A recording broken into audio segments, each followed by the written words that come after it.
Meditation can give you very specific results. It can give you more focus. It can give you better sleep. It can give you a combination of results, just like exercise can, depending on the exercise. So what we're going to talk about next is the specific changes that happen in the brain with specific aspects of meditation. That is, what happens when you close your eyes? What happens when you focus your attention inward versus focusing your attention outward? Because as I mentioned before, there's third eye meditation where you close your eyes and focus on that spot just behind your forehead and you focus on your breathing. There's also meditation practices where you're focusing on what you're eating with a lot of so-called mindfulness, being very present to whatever's happening, not letting your mind wander or think about yesterday or tomorrow, what's happening next, but really focusing on the present.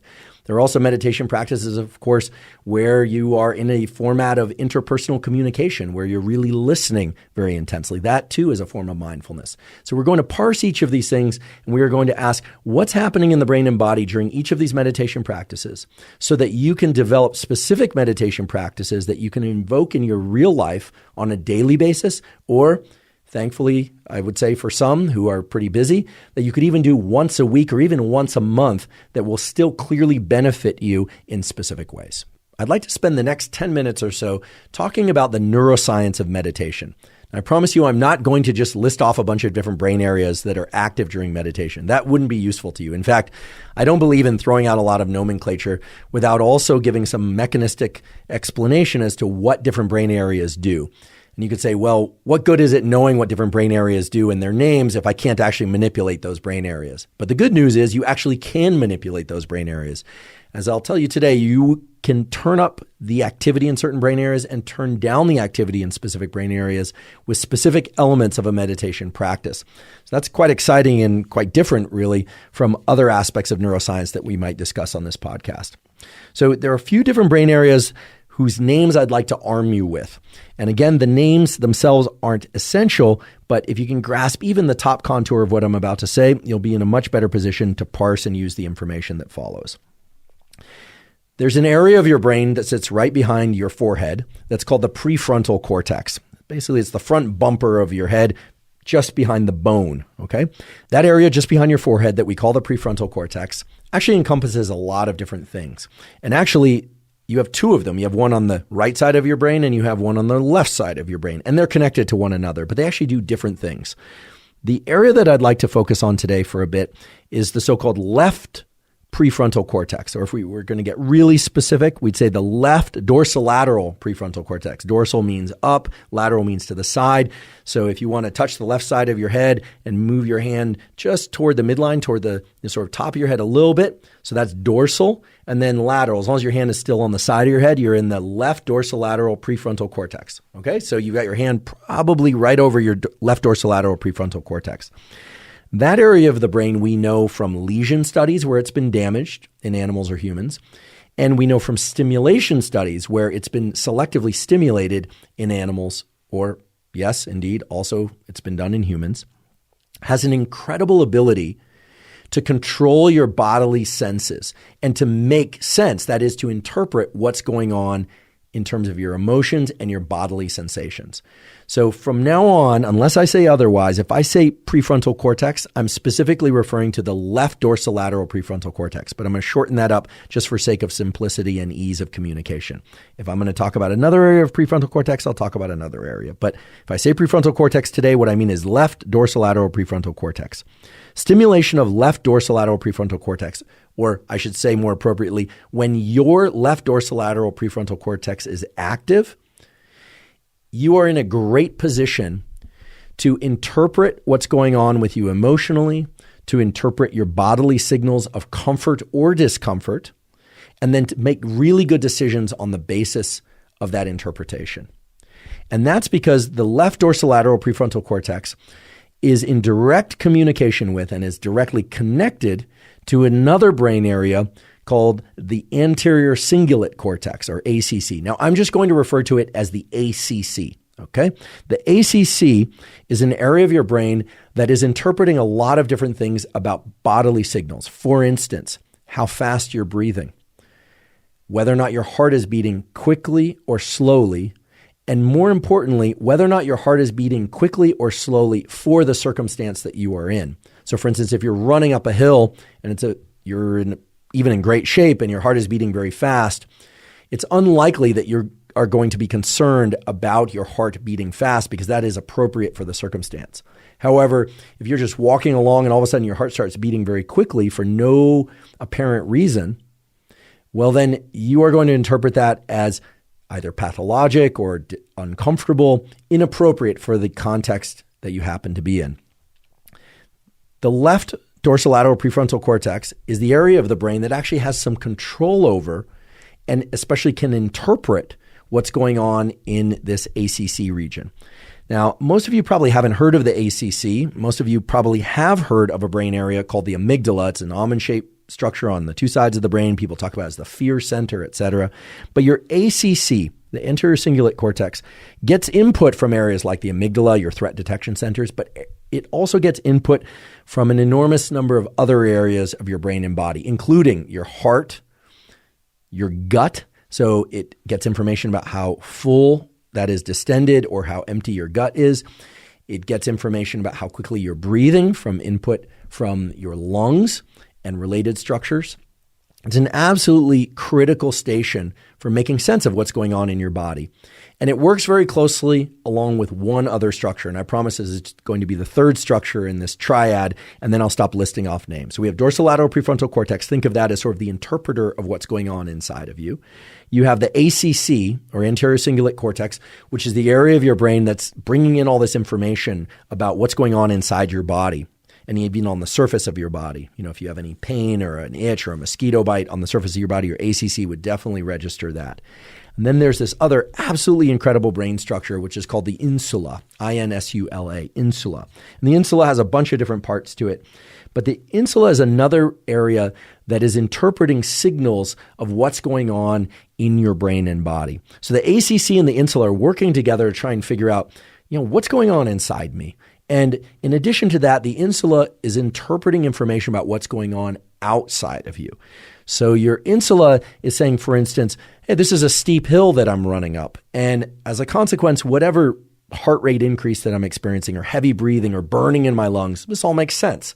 I don't have to be worried. I don't have to be scared. I might want to slow down, but this makes sense. Whereas for instance, in the example I previously gave, where if you're sitting in a room and everything is pretty calm and all of a sudden you start feeling really uncomfortable, like your stomach doesn't feel right, or you start breathing quickly, or you start having a so-called anxiety or panic attack, in large part that's because the shift in your bodily sensations doesn't match or doesn't correspond to something in the outside world.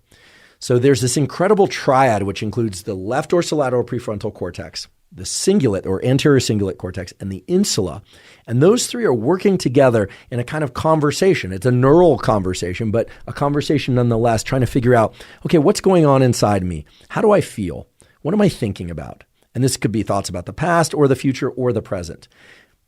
They are also in a conversation as to whether or not the sensations that you're experiencing, meaning how quick your breathing is or how slow your breathing is, how your heart feels, how your skin feels, any sensations of pain or pleasure for that matter, whether or not that makes sense for the situation you're in, and trying to determine whether or not you are doing the right things as a consequence of those sensations. Okay, so again, if you can't remember the names of these different neural structures in the brain, don't worry about it. It's really not that critical. What is critical is that you understand that there's a conversation that's constantly occurring as long as you are awake, trying to figure out what's going on inside of you and whether or not it makes sense relative to what's going on outside and around you. Now, humans are smart. That is, we are, to some extent, conscious of the fact that we have memories of the past, awareness of the present, and anticipation of the future. So we do realize, for instance, that we can be seated at the dinner table, and have a thought about something tomorrow, maybe an exam that's stressing us out or something like that, and that will change our bodily state in a way that is not optimal for what we're doing in the moment, but that can still make sense to us because that exam is important. Maybe we're feeling some pressure about a hard conversation we have to have, or maybe we are very excited about the next day and we can't eat because we're so excited. And that can make perfect sense to us because we do have access to this knowledge about self that we can think about the past, the present, or the future. So that makes the conversation these three structures are in even more interesting and dynamic, because what it means is that we can be doing something eating, talking, running, any number of different activities. And our bodily state may or may not match what we are doing in a way that's adaptive for that. And yet that can be completely okay, or at least understandable for us. Okay, so what happens during a meditation practice at the neural level? In order to answer that question, we are going to be scientists. That means you and I are going to be scientists now. We are going to break down a practice into its different component parts and address what we know for sure about the brain activation states that occur with those different component parts. In order to do that, let's use a somewhat generic form of meditation, but it's generic and pretty far-reaching, because I would say that for most people, about 75%, let's say, a meditation practice is going to involve stopping, meaning getting out of motion, sitting or lying down, and in most cases, closing one's eyes, although it is absolutely not required to close one's eyes during meditation. There are many forms of meditation that are done eyes open. But for most people, it's going to involve stopping our movement, that is not ambulating, not walking or running, so seated or lying down with eyes closed. When we do that, meaning when we sit or lie down and close our eyes, as trivial as that shift might sound to you, it actually is a profound shift in the way that your brain and other neural circuits in your body function, for the following reason. When we close our eyes, we shut down a major avenue of what's called exteroception. What do I mean by exteroception? Well, very briefly, we are sensing things on our body and in our body all the time. We are also sensing things from outside of us all the time. So these could be sights or sounds, touch on our body, sensations with inside our body, etc. Now, sensation is distinct from what we call perception. Perception is, put simply, the sensations that we happen to be paying attention to. So at any given moment, you are sensing many, many things. There are sound waves hitting your ears. There are pressure receptors on the bottoms of your feet sensing your shoes or your sandals or the floor, etc. But you're not perceiving them until you place your attention on them. Now, the way perception works is that you have so-called spotlights of attention. You can't perceive everything all at once.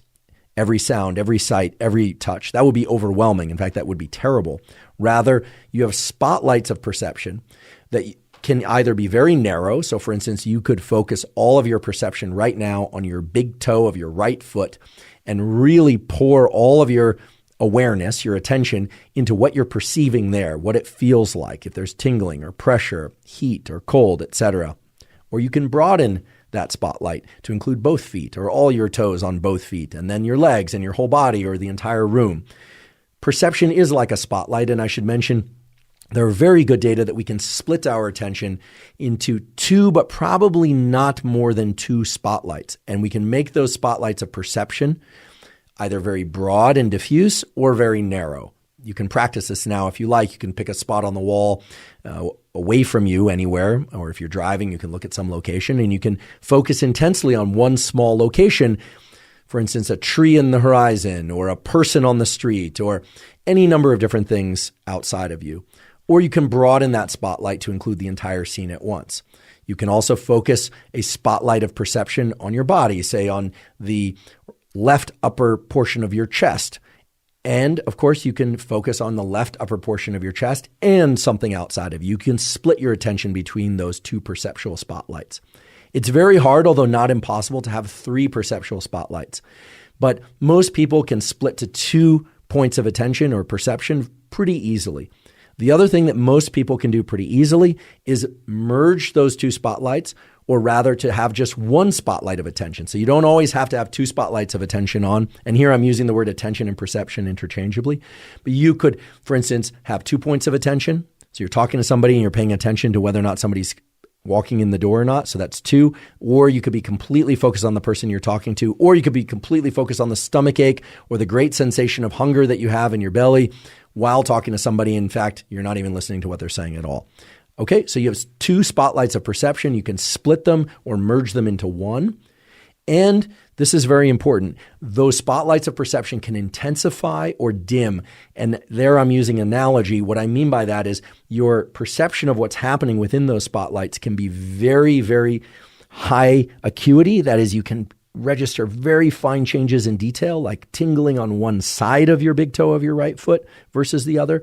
Or it can be somewhat more diffuse. You're just thinking about your whole toe, which in that case seems like a small area. But the point is that you can consciously adjust the acuity, that is the fineness of your perception. All of this is under your power because of the incredible ability of a brain structure whose name you now understand and know, which is the left dorsolateral prefrontal cortex. Although there are other areas of your brain involved as well, your ability to direct your attention to specific things in your environment or within your body, or to split those points of attention or merge them or dial up the intensity of how closely you're paying attention to every little shift or ripple and change in sensation there, or to kind of dissociate, if you will, for lack of a better word, to disengage from that perception. All of that is under control because of your ability to engage this area that we call the prefrontal cortex, and in particular, the left dorsolateral prefrontal cortex. Okay, so now if we look at the example of what happens when you sit or lie down and close your eyes and decide to meditate, you should immediately realize that that's a tremendous shift in your perceptual ability. Why? Because that spotlight of attention, while it can be oriented toward, for instance, what you hear in the room, or maybe the feeling of wind moving trees in the environment that you happen to be in, when we close our eyes, we shut down one of the major avenues for sensory input, which is vision. And when we do that, there's a tendency for those perceptual spotlights to be focused more so on what happens at the level of the surface of our skin and inside of our bodies. And that informs us about something very important, which is that there are actually two axes or two ends of a continuum of perception. Up until now, I've been talking about perception and intention as kind of the same thing, and indeed they are, at least for sake of this conversation. But within that word perception, or within that word attention, there's a continuum. And that continuum has on one end something called interoception. Interoception, spelled with an I, is everything that we sense at the level of our skin and inward. So the sensation inside our stomach, the sensation of our heart beating. Some people can sense their heart beating pretty easily. Other people have more challenge doing that. What we are feeling on the surface of our skin, how hot or cold we feel, that's interoception. In contrast, at the other end of the continuum is so-called exteroception, spelled with an E. Exteroception is perception of everything that's outside or beyond the confines of our skin.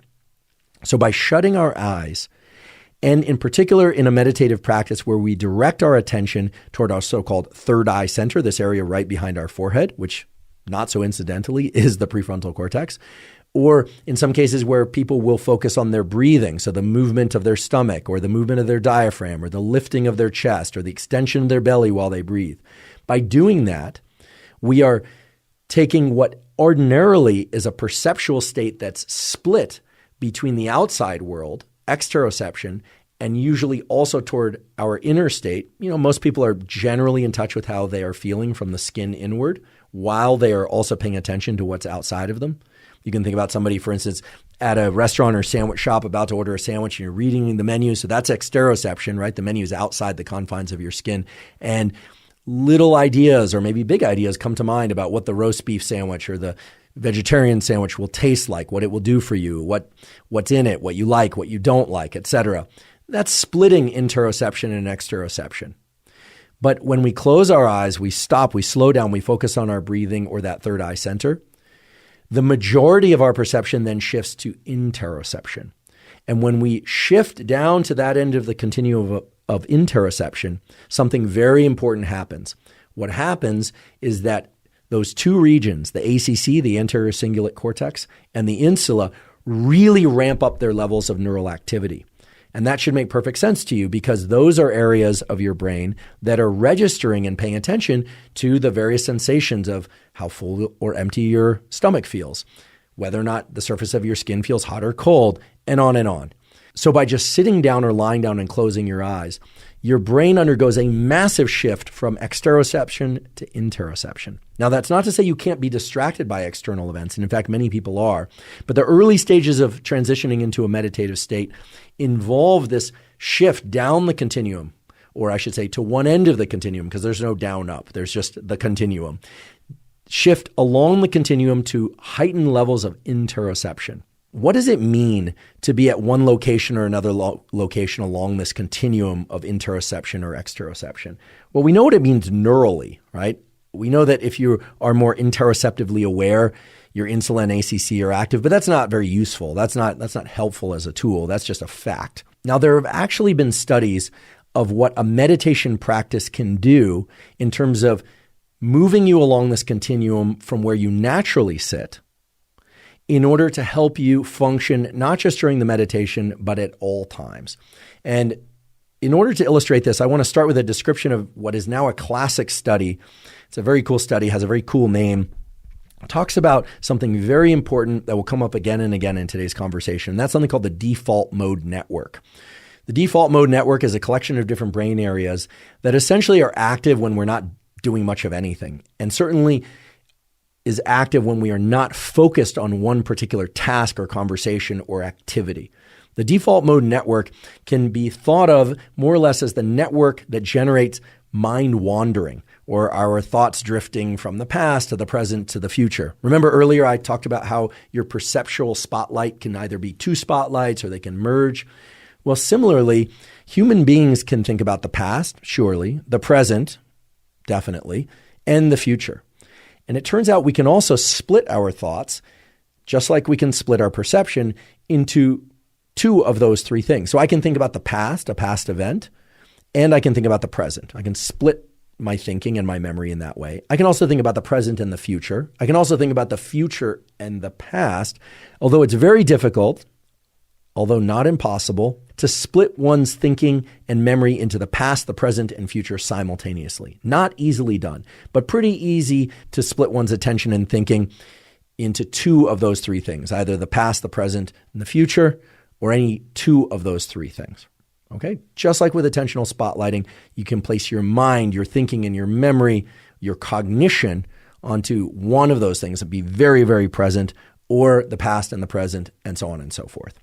The default mode network, while it involves a lot of different brain areas, can be thought of simply as the network of brain areas that are active when your mind is wandering between these different time domains. Because a meditation practice is really about adjusting your place along that interoceptive, exteroceptive continuum to what you happen to be experiencing in that moment. And while most people think of a meditative practice as focusing on what's going on internally with your eyes closed, third eye center, focusing on your breathing, etc., for any number of minutes or maybe even an hour or longer, there are other forms of meditation in which your exteroception dominates, in which you are actively focusing on things outside or beyond the confines of your skin and internal landscape.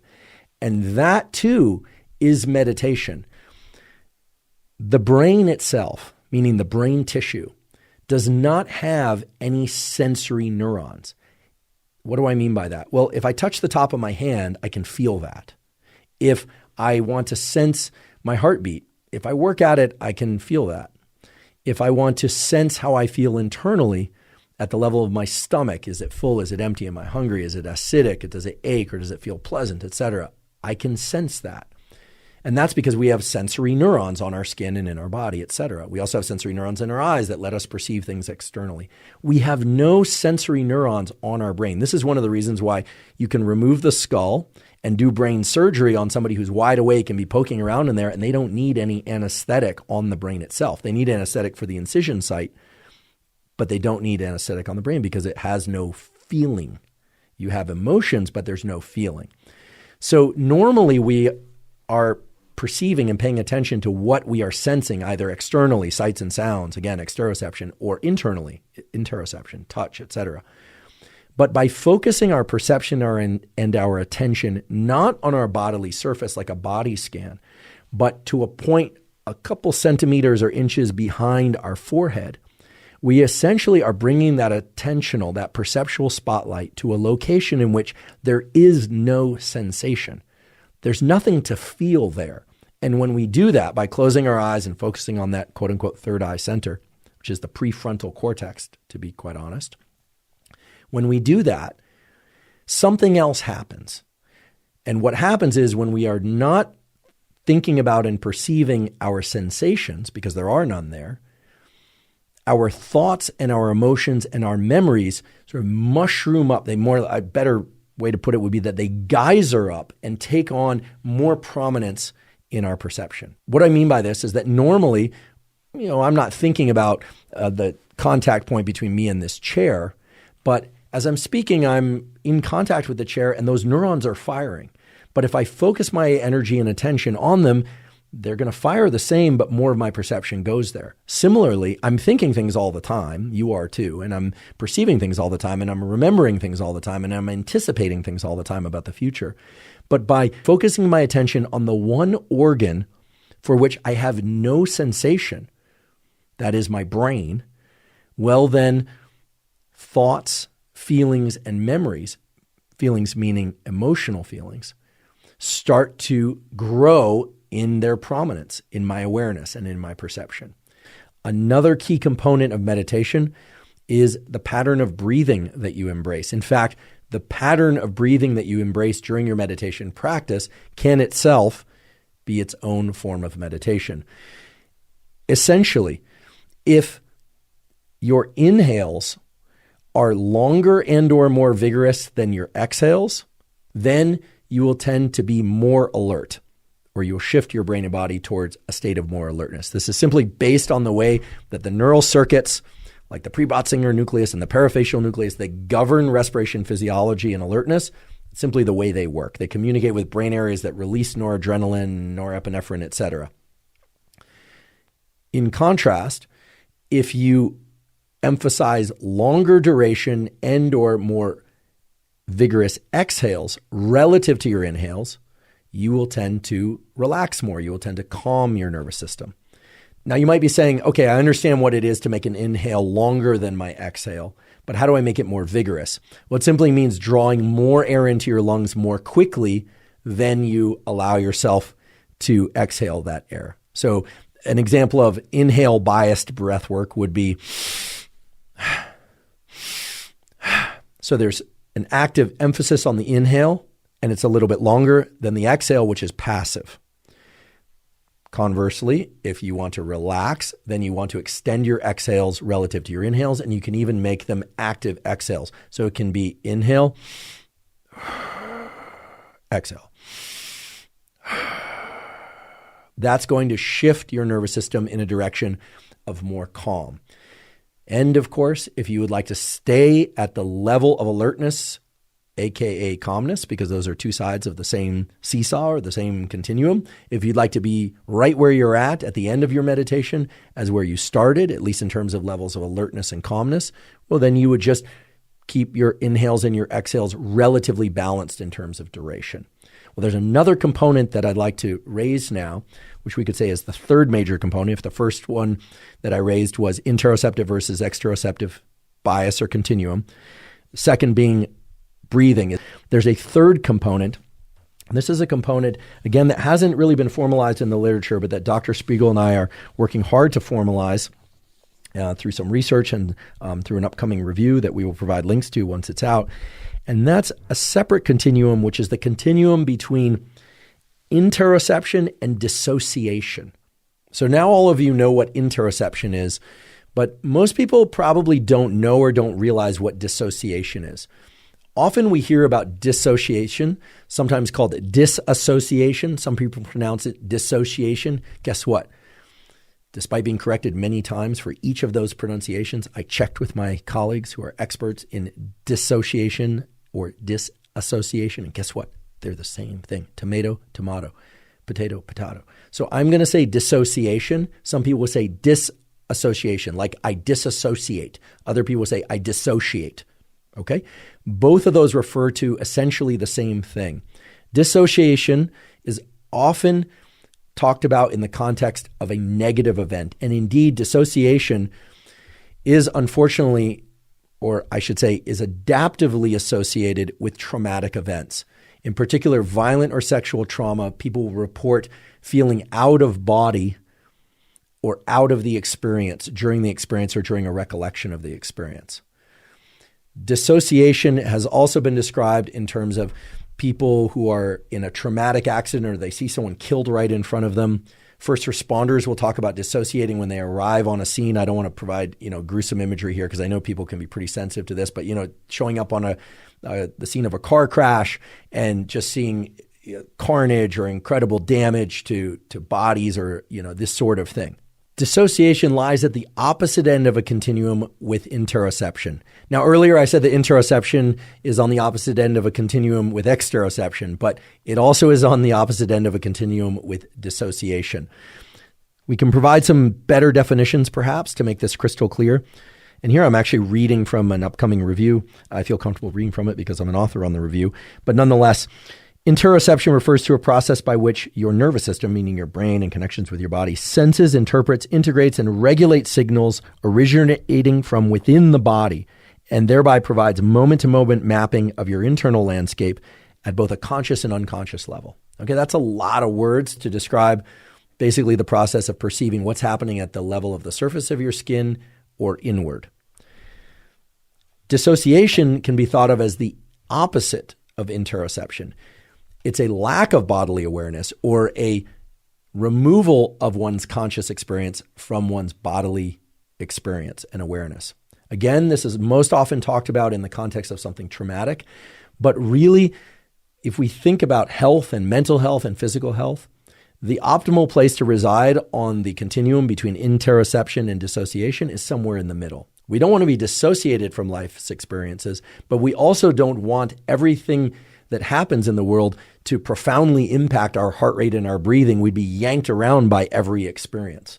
Okay? There are instances in which being yanked around or pulled into an experience is something that we desire and want, like seeing a movie that we want to see, or, for instance, clinical hypnosis, or falling in love, wonderful experiences, and sometimes also sad experiences, right? Being able to feel one's feelings depending on life's events is important.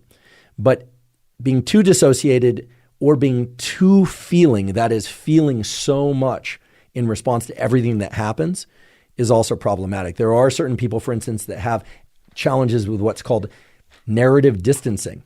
That is, they see someone in a movie getting hit and they almost flinch as if they are getting hit. They see someone who's scared or happy in a movie and they feel scared or happy in a way that seems like they're along for the ride a little bit too much. This is important because what it speaks to is the ability for that, remember way back at the beginning of the episode, that ACC, that anterior cingulate cortex and the insula. We've got a prefrontal cortex that can say, hey, let's be rational. That movie, that person who's happy or sad, that person in your environment who's breaking down crying, yes, they're sad. It's important to be sympathetic, maybe even empathic towards them. But let's not get pulled into the experience so much that we lose ourselves.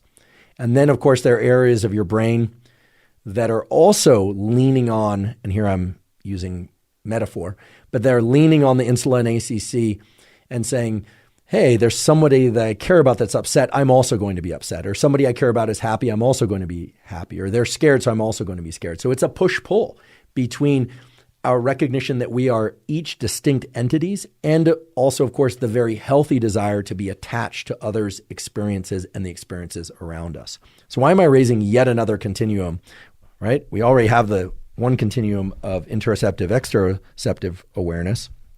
Well, if we want to think about how meditation can serve our mental health and our ability to focus, there's a very particular mental model that we can arrive at that incorporates this interoceptive dissociative continuum. Again, if you are extremely interoceptive, you're feeling everything in your body, and those feelings in your body nearly completely account for all of your experience if you're that far into the continuum.